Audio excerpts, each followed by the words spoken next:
Okay everyone, Tuesday's video, and obviously still plenty of chat about Sunday's derby defeat. It's all that anyone wants to talk about. And given that we're going into an international break, I sense it might go on for a little bit longer. Probably going to draw the line under it with today's video. This is the final one we'll really discuss Ibrox. And to be honest, we're going to, rather than discussing the game, it's more going to be like going forward, what Celtic can do to arrest this decline that we have clearly in this fixture over the past 3 matches. So going to do that today by going through a raft of your comments. And I mean a raft. We've got like 20 of them, I think. It was over 500 we had on yesterday's video. So covering a range of issues to do with Celtic's derby issues. Let's do it.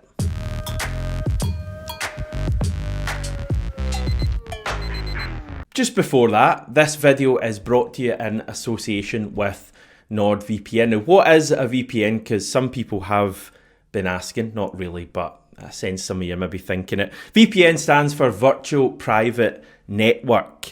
It secures your connection online, protecting your personal information and online activity, especially on public Wi-Fi. A VPN can also make your phone or laptop appear like it's in another country, which makes it great for accessing content while you're travelling. If you want to try NordVPN for yourself, we do have a link in the description that will give you up to 6 months free on the 2-year plan. They also have a 30-day money-back guarantee, so there's no real risk. Lots of you have been getting involved, so just click the link in the description, and as a Celtic AM listener or viewer, you'll get the best deal that's out there on NordVPN. Okay, as I say, over 500 comments in yesterday's video, so fair to say that you all had something to say. So I'm going to work through a number of comments. It wasn't a particularly happy place to be. It's not a particularly happy video to plan for and to do, but it is necessary. And it's certainly interesting, it's fair to say. Misery loves company and all that kind of thing. Right, okay, Brian Lawn, you have the honour of kicking us off here, saying, Rangers played with a tempo, physicality and an aggression Celtic sadly lack. We are lightweight and playing ponderous sideways passes. The big money signings are a disappointment, brackets, Engels and Ida. If that lot get consistency against the average league sides, we are in bother. Please keep Maida, the only player with genuine power and pace. The defence, with credit to Naropski, but he's not the answer. Need a commanding presence, and Carter Vickers is on the downward trajectory. There's no doubt for me that Rangers have worked out how to play against Celtic in these derby fixtures. We've now got three kind of solid examples, the 3 most recent matches where we haven't been near our best in this fixture. I know we won the cup final. I know, we were maybe unfortunate to lose the game the other day. I think a draw would have been a fair result. They dominated the first half, we dominated the second half. So the games have still been even, but Celtic should be more than even with Rangers, and Rangers have clearly found out a way to nullify us and a way to affect our players' confidence, I think it's fair to say, in this fixture. And yeah, it just feels to me like Celtic have no confidence against teams who come out and really press us. And to be honest, it's something I've felt for a number of years now, and it's not just been in derbies this season. Like the first half against Club Brugge, if you watch that back, which you're obviously not going to because it was dire, I think was very similar to what we've seen in some of the derbies, that if teams do come after us and if they target Callum McGregor or pressure Callum McGregor and stop him playing, I don't think we have really anyone else able to take control of a match and drag us forward. And obviously when McGregor's missing at the weekend, that's even more of an issue. Yeah, I mean, the midfield for me is an issue. I thought in the first half they were all pretty anonymous. Real Hatate, I would say, came onto the game a little bit and got his goal, but that first half I was just crying out for someone like Engels and Hatate, who aren't bad players, to just take a grip of the game and to drag us forward like Callum McGregor would do in the main. Now, in terms of a solution, I'm in a different universe to Brendan Rodgers tactically. I'm not sure exactly what I would do in derbies when Rangers come after us. I do have a few ideas that I can come on to. Just a couple of comments before I do that. Lewis Kennedy saying, going to refer back to my comment on the previous video, another Rangers man-to-man, 4-man front press, and we are unable to break through it. Third game on the bounce that Brendan has failed to deliver a solution. Yes, many players weren't at it, but for the third game on the bounce, a massive part of that was down to the game plan, leaving them up shit creek from kickoff. Totally unacceptable from a man paid £3 million a year to figure this out. He genuinely doesn't have an answer. It's very concerning. And Jack Sherry as well, all the talent in the world doesn't matter if your tactics are wrong and you're not prepared to fight. That's exactly what's happened the last few times we've played Rangers. Rodgers has been outmanoeuvred and the team has been bullied. This needs to get sorted now. Enough already. Now, some people think, rightly or wrongly, that Brendan Rodgers' ego won't allow him to change his approach in this fixture, and I disagree with that. I think there's evidence from this season of Brendan Rodgers changing a game plan and potentially going away from his principles a bit in order to improve results. And you know what I'm talking about, and I should say it's different to what we're experiencing at the moment against Rangers, a bit different. But after the Dortmund game, another hammering for Celtic away from home in Europe to go with Atletico Madrid last season and the likes of Barcelona, Paris Saint-Germain in Brendan Rodgers' first stint at the club. It was clear that 7-1 hammering in Dortmund earlier this season was the final straw for Brendan Rodgers. He was fed up losing big away from home. We were all fed up before then, to be honest, but that was certainly the moment for Brendan Rodgers and this squad. And what did we see after that? We saw an obvious change of approach that a lot of people were doubting ahead of Atalanta and Bergamo. People thought it wasn't possible, but we saw a real change of approach, Celtic being far more resolute defensively, and lo and behold, we saw an improvement in the results away from home. Clean sheet away to Atalanta, clean sheet in Zagreb. Okay, we conceded 4 goals against Aston Villa. We're missing some players that night. It's Aston Villa. And then we're 30 seconds away from a third clean sheet in 4 games away to Bayern Munich, a team who could go on and win the competition. A change in philosophy, making us more resolute, not pressing the game as much, not being as gung-ho away from home in Europe, and you saw an improvement in the results. And I think we've reached that point in terms of the Celtic Rangers fixture now where we need to see Brendan Rodgers abandoning his ideal philosophies in order to get better results in this fixture. Because as I say, this isn't like a small sample size anymore. It's not 1 game or even 2 games. This is 3 games in a row now. And I know we won the cup final. I'm always keen to point that out. But 3 games in a row where the patterns of play have been largely similar. Rangers know how to play against us and we look completely flustered when they come after us and when they cut off certain passing lanes. So what do we do about it? As I say, I tease some potential ideas, and I repeat, I'm in a totally different universe to Brendan Rodgers tactically. But I would look at what Celtic's strengths are. And for me, number one strength of this Celtic team in terms of raw attributes is our pace. We do have real pace in our team. You look at the front 3, Dyson Maida's quick, Kuhn's quick, Jota's fairly quick, pretty quick I would say. Adam Ida has a bit of pace. There's a few other positions as well, maybe in the team where we've certainly got legs. Do we utilise that well enough in these derby fixtures? For me, we don't.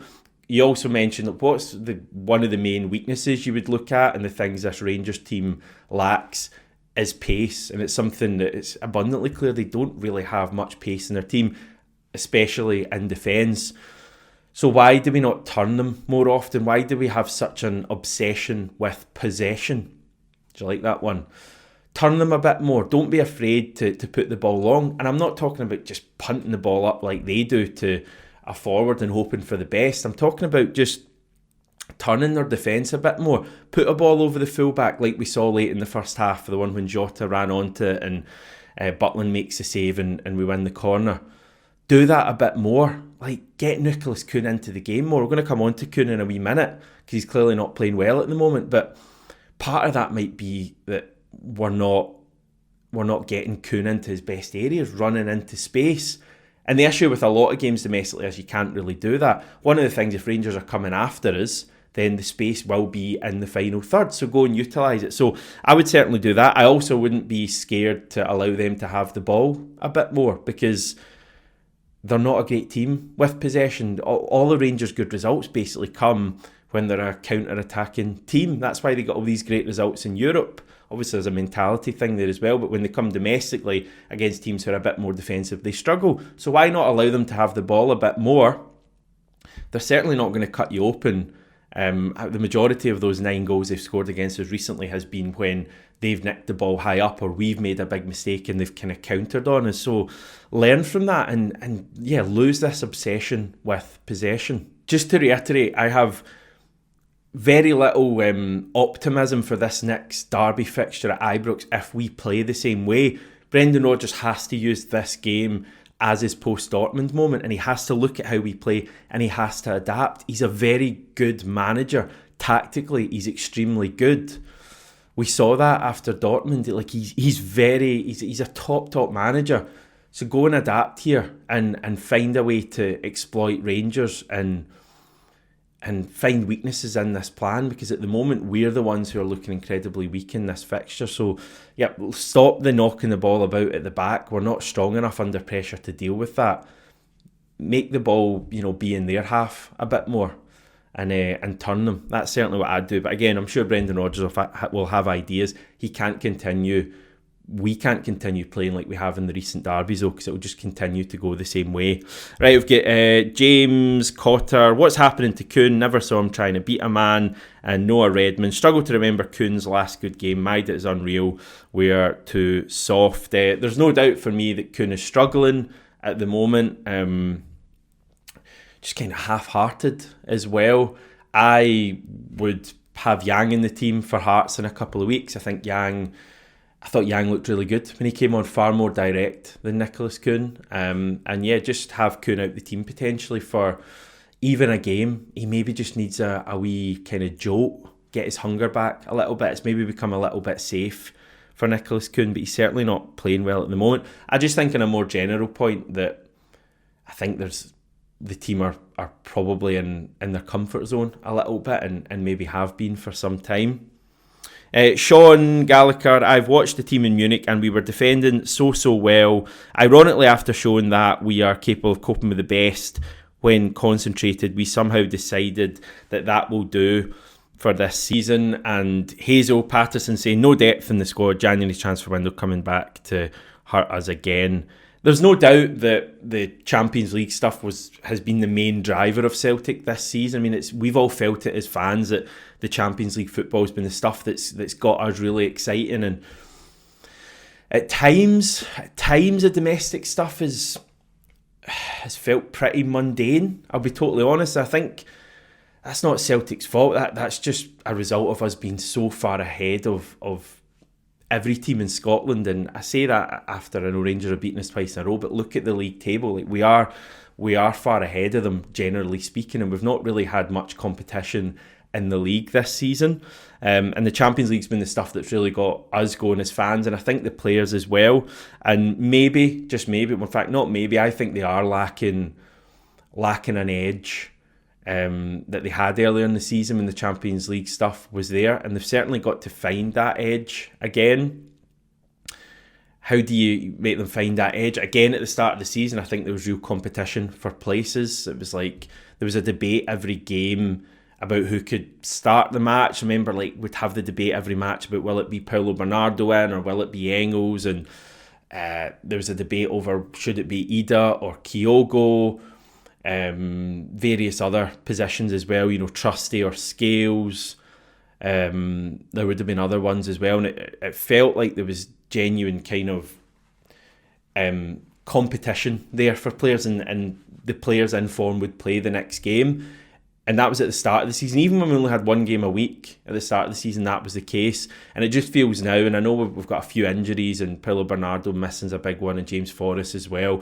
But it does feel to me now like the Celtic starting 11 5 days in advance of virtually every match. And assuming there's no injuries, you can name that 11 off by heart. And I don't think that's a great thing. maybe naively we thought it was, that you know your strongest team. But I just think there's players in that squad at the moment, like Nicholas Kuhn and Arnie Engels and Rail Hatate, who can potentially not play too well for a period of a few games, and they still know they're going to be in the team for the next match. And I think a big part of that is that when we're missing a few players, our squad does look a bit weak. And it's weird to say that, because at the start of the season we were all saying this is the strongest Celtic squad we've seen.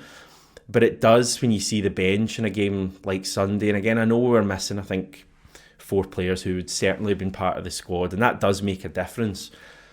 But like 4 injuries isn't, like 4 injuries can happen. That's not an injury crisis, and it does feel to me like the squad is a bit weak at times, and there's not enough competition there. And the club simply have to deal with that in the summer. We need to sign real quality, and I'm not talking about bringing in squad players. We need to sign first team players who just raise the levels of everyone. And I do think you'll see an improvement when stuff like that happens, when guys like Engels and Hatate and Bernardo McCowan are fighting for places between each other, and they know that anyone can start. I think you will naturally see an improvement. It just feels a little bit, as I say, stale maybe at the moment, and people just in their comfort zone a little bit, and you can't be in your comfort zone at Celtic. Brendan Rodgers says that continually, yet we're seeing evidence of it. The team do enough domestically to win the trophies, and that's not a bad place to be, generally speaking. Celtic winning trophies, God, that's like the pinnacle of Celtic, really, seeing the club winning trophies. But there is a feeling, I think, after the start we made to the season, how spectacular it was, and some of the stuff we saw in Europe, that you just want to see a bit more from the team, and we haven't really seen that in recent months. Now we've got Mickey Dem, 88 goals scored in 30 games, League Cup in the cabinet, Scottish Cup semi, 13 points clear, and took Bayern to the wire in the knockout stage of the Champions League. And it's boring. Brendan isn't good enough. People like to be so dramatic nowadays. Now, just to say, and I hope this is clear when I do videos, I'm generally still very positive about this Celtic team. I think what happens after bad results, and it was a bad result on Sunday, a really bad derby result to follow the one previously. I think these days, everything is viewed through the lens of that match, and I'm certainly guilty of that to an extent. I try not to do it too much. I try and make this channel a kind of place that doesn't get too high after wins.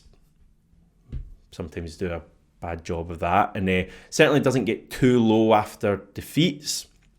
I feel it. I'm a fan. You all feel it. You're fans. Stevie is, etc. But I think the overall picture is, and in context, is always important. And I do think some of the stuff is over the top after every bad result we have. I mean, for example, Arnie Engels. Now, I was seeing comments yesterday, people saying Arnie Engels is a waste of money and a total dud. And that's just not the case, is it? Anyone who's watched Arnie Engels this season will know that he's a player who has made a pretty decent start to life at Celtic. He's not been spectacular. He certainly has levels to go next season, but nobody can look at Arnie Engels and say he's a complete dud and a waste of money, surely.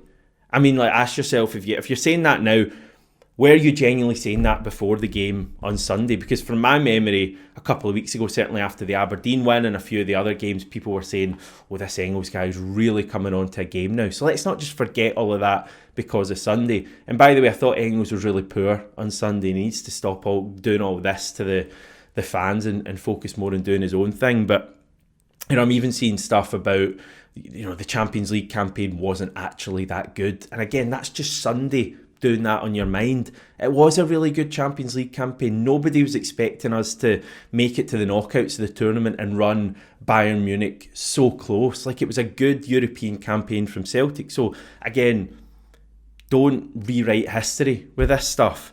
This is a good Celtic team. I firmly believe that. Maybe not quite as good as some of us thought, but it's certainly not a bad Celtic team.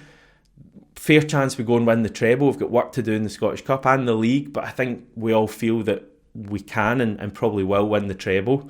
So we're going to be looking back on a great season. They just really need to fix this derby stuff. But yeah, I guess it's just natural these days. But I do struggle a bit with the kind of all or nothing approach to certain things, and every single player and figure at the club being viewed through the kind of microcosm or the lens of the most recent match. Like, if Arnie Engels plays against Hearts in a couple of weeks and scores a couple of goals, everyone will suddenly be going back to saying, oh, he's good, he's got real talent. Like, yeah, I struggle with it a wee bit. But anyway, on with the comments. We got Willie Larson. AJ went from a warrior to a worrier. I also thought McCowan would have been more aggressive. They bullied us. Proper hard players like Lennon and Brown must have been pulling their hair out watching that. Yeah, again, a wee bit of drive and strength I think is missing when Callum McGregor is out, and I think that's exacerbated. There's a big word for you Rangers fans if you're still watching. I think that's exacerbated when someone like Alistair Johnson, who is normally what we need for a fixture and has played really well in the derbies in recent years. He's got that pace and power and aggression and drive and all those things you need. When he's playing so poorly like he was on Sunday, and by the way, I'm convinced that he's carrying some sort of injury because that wasn't him playing on Sunday. If he's back and adds that next season, which you would expect, I think that makes a difference in this fixture. Kieran Tierney makes a difference. I think you need more from someone like Arnie Engels in this fixture.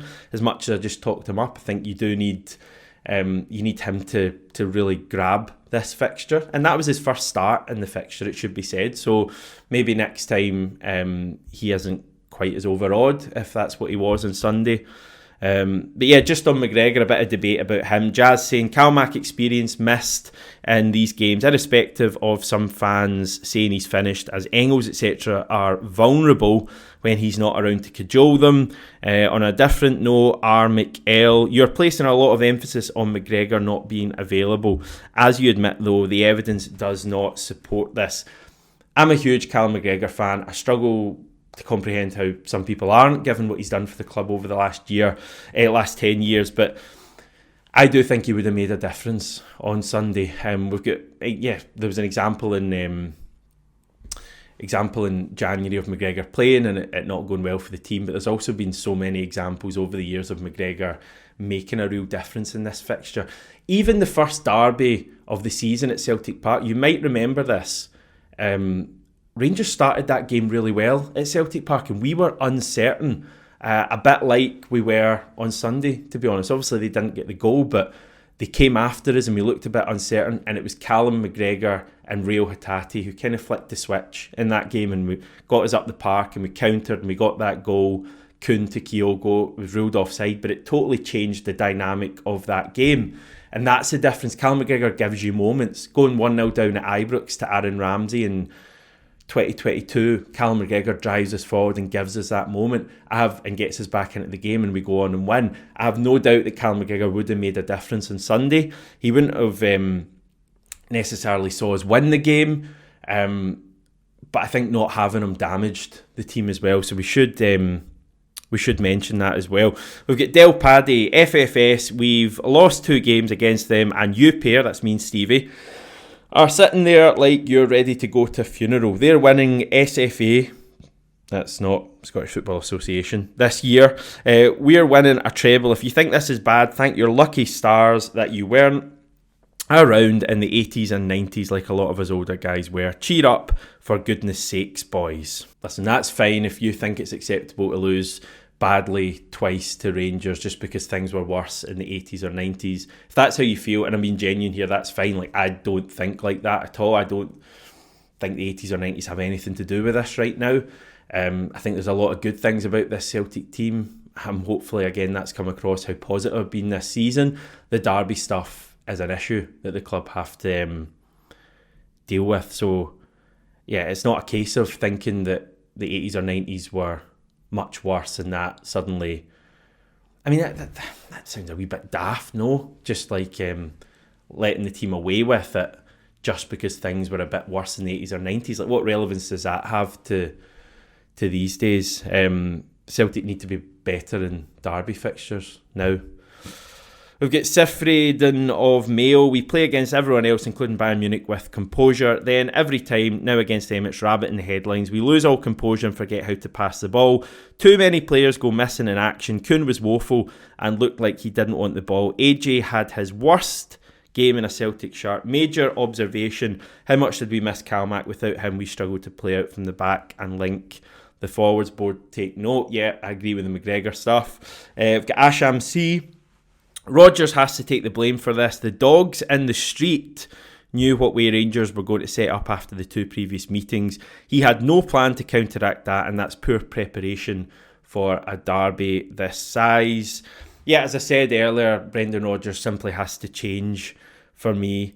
I did think prior to the derby that it was a simple case of Celtic just playing better, but yeah, I think it's clearly more than that now, and the Rangers game plan really nullifies us, and I don't see a way that our game plan against them playing like that works. I just don't think we're capable of it, and there must be like a kind of mental issue with the players now to go 3 derbies in a row of playing poorly against Rangers and against their approach.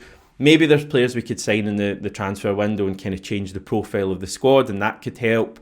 I do think a forward who could take the ball in, be physical and also skillful, someone like, and I'm not saying sign this player, but the profile of Moussa Dembele or Odsonne Edouard could be a game changer in this fixture. I don't think Adam Ida's polished enough in possession and slick enough to make it work. That could be a game changer. I know some people want a strong midfielder, Scott Brown, Victor Wanyama. I think Stevie mentioned that yesterday. Someone who can win more tackles, more 50-50s in the midfield. I think that could be important for this fixture as well. I think Kieran Tierney will make a difference, a pretty big difference to how we play in this fixture. But, and it's only my personal opinion, we need a change of approach from the manager as well. Right, Martin Wilmot, I think this is the final comment. Atmosphere was, I agree, really quiet from pre-match. Even You Never Walk Alone didn't have usual passion. As odd as it seems, I don't get a good feeling about Celtic right now. Something feels off, has done since Christmas. Yeah, I wasn't at the game, so I can't really comment on the atmosphere. I think certainly the first 3 or 4 minutes of the match and all the throw-ins and the corners and the goal that Rangers scored, I think just took the stuffing out of everyone at Celtic Park. Even me watching it here, you know, you're up for the game, kick-off, and then you just see Rangers getting corner after corner and us having chances to get out and not being able to, and you're just thinking in your head, it's going to be one of those days. And I think on top of McGregor and Trusty missing the game and even the Green Brigade stuff, I think it all just adds to a feeling that it wasn't going to be a good day for us, and certainly when they got that early goal. So I think that had something to do with the atmosphere. It's interesting you're saying that even You'll Never Walk Alone was poor before the game. It seemed pretty good when I was watching it on TV, but it's much easier to tell at the match.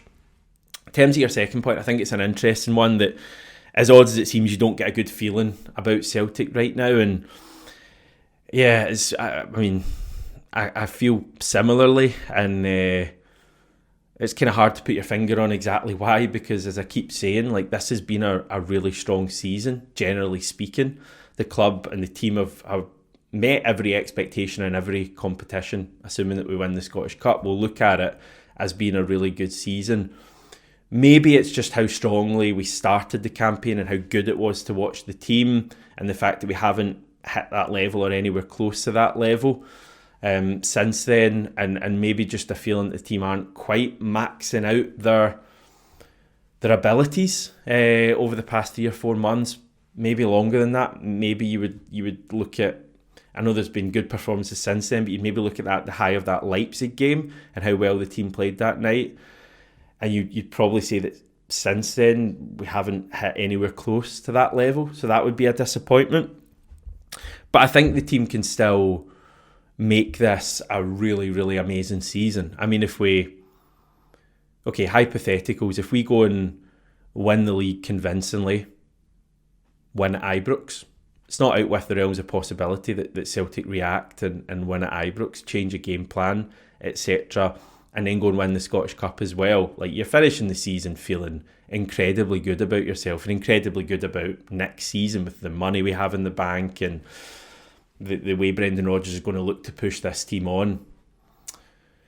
So you're feeling really good about things, but it's up to the team to do that. So I think that's the final point I would make for anyone, and this goes out to the Celtic players who are obviously huddled around the meeting room at Lennoxtown watching me, hanging on my every word. If you think this season is kind of over and you've done what you've set out to do and you're just going to coast over the line this season, think again. You've got a lot of work to do this season. You need to go and win the league. And I think you need to go and win it with a bit of style now, given how you performed in the last couple of derbies. You need to go to Ibrox and certainly not lose. You need to show something different in that final derby. Even though it's going to be a dead rubber, the league's going to be won. You can't go into next season having lost 3 derbies in a row, knowing that the first derby of next season is at Ibrox.